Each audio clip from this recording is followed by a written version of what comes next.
বিচার হবে, আমি তোমাদের বললাম, আল্লাহ ইচ্ছে বিচার হবে। আমার বাবা মা ভাই বোনদের যারা হত্যা করছে তাদেরও দায় মুক্তি দিছিল, কিন্তু আমি দেশে ফিরে এসে আইন করে তাদের বিচার করছি।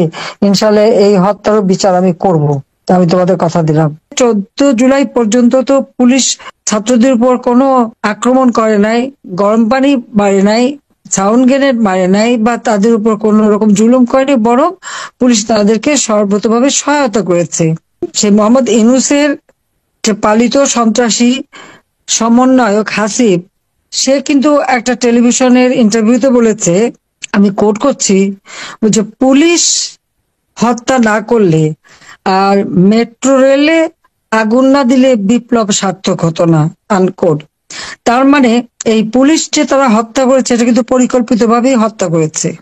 15 তারিখের থেকে যারা যে ধ্বংসযজ্ঞ শুরু করে দিল এই ছাত্ররা, সমন্বয়করা, এবং বিভিন্ন জায়গায় তারা জ্বালাও পোড়াও, অগ্নিসন্ত্রাস, থানা আগুন দেওয়া, লুটপাট, বাড়ি ঘরে আগুন দেওয়া, ব্যাপকভাবে দেওয়া শুরু করে দিল, পুলিশের পেছনে আক্রমণ শুরু করে দিল।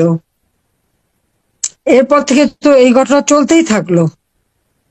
আর কি দুর্ভাগ্যের বিষয়, যে পুলিশগুলিকে হত্যা করলো, আমাদের অগণিত আওয়ামী লীগ নেতা কর্মীকে হত্যা করেছে, 14 দলের নেতা, সাংবাদিক, সাংস্কৃতিক কর্মী, আইনজীবী, সব শ্রেণী পেশার মানুষের উপরেই তারা হামলা করেছে এবং হত্যা করেছে। সেখানে এতে কোনো বিচার হবে না। যাদেরকে হত্যা করেছে তাদের পরিবার বিচার চাইতে পারবে না, এদের দায় মুক্তি দেওয়া হয়েছে। দায় মুক্তি কেন দেওয়া হলো? যদি কেউ অন্যায় করে তার তো বিচার হতে হবে, তদন্ত হতে হবে। যখন 6 জন মারা গেল, আমি তখন বিচার বিভাগীয় তদন্ত কমিটি করে দিলাম, এবং সেই তদন্ত কমিটি কিন্তু কাজও শুরু করলো। কিন্তু ইউনূস ক্ষমতা আসার পরে সে তদন্ত কমিটির কাজ বন্ধ করে দিল। কিন্তু সে ক্ষমতায় এসে কি বলল, এই 8ই আগস্ট ইউনূস বক্তব্য দিয়েছে যে, আমি আমি কোট করছি, সে বলেছে, আমি সকলকে শান্ত থাকতে বলেছি, ভায়োলেন্স আমাদের এনিমি, ছাত্রদের, রাজনীতিবিদদের সবাইকে শান্ত থাকতে বলেছি, আনকোট। তার মানে উনি সবাইকে শান্ত থাকতে বলেন, আর এদিকে তারা খুন খারাপি অব্যাহত রেখে যায়। যে একটা বিচার বিভাগের উপরে ছাত্র নামধারীরা যে হামলা করবে আর প্রধান বিচারপতি সহ বিচারপতিদের পদত্যাগ করতে বাধ্য করে নতুন ভাবে করবে, এটা কি ধরনের কাজ? একটা রাষ্ট্র পরিচালনার ক্ষেত্রে আইনসভা, বিচার বিভাগ এবং নির্বাহী বিভাগ, এই তিনটার সমন্বয়ে রাষ্ট্র পরিচালিত হয়। কিন্তু আমরা দেখলাম ইউনূস সাহেব কি বলছেন, উনি তো দেশ চালাতে ব্যর্থ, সেটা নিজেই বলেছেন, তার যোগ্যতা নাই। আর তার এই অযোগ্যতার ফলাফলটা কি? উচ্চ আদালতে হামলা, সংসদ ভবনে হামলা, এক্সিকিউটিভ অর্থাৎ আমাদের সচিবালয়ে আগুন, আর গণভবন তো আগুন, লুটপাট, এটা তো পরিকল্পিতভাবে।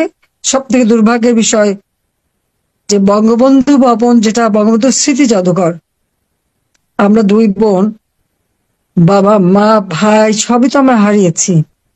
ওই বাড়িতেই সবাইকে নির্মম ভাবে হত্যা করা হয়েছে। সেই রক্তের দাগ এখনো ছিল ওই বাড়িতে, সে বুলেটের ক্ষত চিহ্ন ওই বাড়িটাই বহন করে যাচ্ছিল। আবার সেই 71 সালে এই বাড়ি থেকে জাতির পিতা বঙ্গবন্ধু শেখ মুজিব স্বাধীনতার ঘোষণা দিয়েছেন, আর ঘোষণা দিয়েছেন বলেই তো আমরা স্বাধীনতা পেয়েছি। আমরা 2 বোন তো 75 এই হত্যাকাণ্ডের পর এই বাড়ি আমরা তো ভোগ দখল করিনি, আমরা জনতাকে দিয়ে দিয়েছিলাম। বঙ্গবন্ধু মেমোরিয়াল ট্রাস্ট করে এই সম্পত্তি জনগণকে দান করেছিলাম। যদিও আমাদের 2 বোনের ঢাকা শহরে কোনো নিজস্ব বাড়ি ঘর থাকার জায়গা ছিল না, তারপরেও কিন্তু আমি এটা জনগণকে দিয়েছি। আমরা 2 জন, এই জন্য যে আমার বাবা হচ্ছে এদেশের মানুষের জন্যই সারাজীবন রাজনীতি করে গেছেন, আর এই বাড়িতে তো সব পরিবারকে হত্যা করা হয়েছে, কাজে এটা মানুষের জন্যই থাকবে।